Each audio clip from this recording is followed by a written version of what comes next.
Selamat pagi Ibu, perkenalkan nama saya Rinsa Warohani Numberi dengan NIM 2023-31004, Prodi Ilmu Kelautan. Di sini saya akan mempresentasikan hasil tugas yang Ibu berikan dengan judul Kajian Morfodinamika Pesisir dan Kerawanan Abrasi di Kabupaten Buleleng, Provinsi Bali.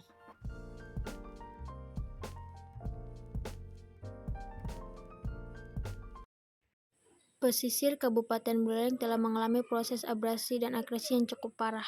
Dari total panjang garis pantai 172.301 km, sekitar 29,33 km garis pantai masih tergerus abrasi. Kawasan ini merupakan kawasan padat penduduk dengan pembangunan fisik pantai yang pesat. Perubahan wilayah pesisir erat kaitannya dengan karakteristik wilayah, di antaranya morfologi, material, dan proses yang berlangsung di wilayah tersebut. Kawasan dengan penduduk padat dan pembangunan fisik pantai yang pesat dan tidak teratur secara umum memperlihatkan ketidakselarasan dalam penataan pesisir kota, sehingga hal ini berpengaruh pada keseimbangan transport sedimen di sepanjang pantainya.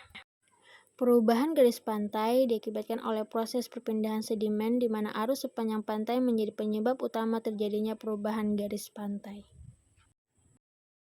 Tujuan di sini yaitu pertama menganalisis erosi dan sedimentasi garis pantai, yang kedua mengetahui faktor penyebab perubahan garis pantai. Metode yang digunakan untuk kajian morfodinamika adalah pemetaan perubahan garis pantai dengan data selama 20 tahun menggunakan DSAS dan pengukuran lapangan. Waktu perekaman citra dan kerja lapangan dilakukan pada saat musim timur, yaitu pada saat kondisi citra cukup bersih dari awan dan kondisi gelombang tidak begitu ekstrim dibandingkan dengan musim barat. Data yang dikumpulkan berupa data primer, data intensional, dan data citra satelit. Kenampakan garis pantai merupakan hasil dari digitasi data citra Landsat. Data yang digunakan yaitu data perekaman 17 Juli 2000, perekaman 31 Juli 2008, dan 1 April 2019. Sedangkan data citra Sentinel-2A perekaman 27 Juli 2018 dan 27 Maret 2019. Berikut ini ada beberapa kegiatan analisis garis pantai menggunakan citra multitemporal.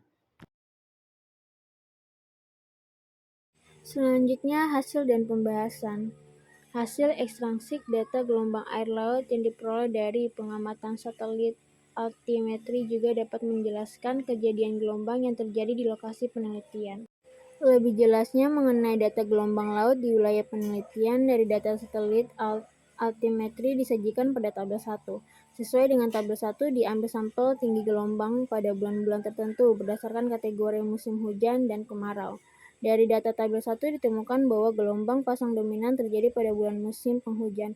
Fenomena gelombang pasang biasanya terjadi bersamaan ketika musim penghujan, yaitu bulan Desember sampai Februari. Untuk tabel 3, kriteria kerusakan pantai berdasarkan laju perubahan.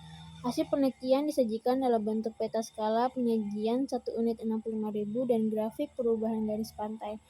Kerawanan abrasi yang diindikasikan oleh kerusakan pantai diturunkan dari informasi laju perubahan garis pantai pada citra Landsat perekaman 2000, 2008, dan 2019.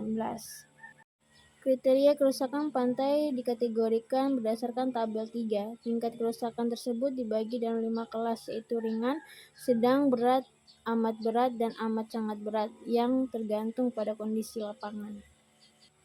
Tabel 4, perbandingan panjang garis pantai antar citra. Seluruh citra yang digunakan dalam analisis direkam pada musim timur. Citra Landsat, Sentinel-2A, dan Spot 7 memiliki karakteristik yang berbeda.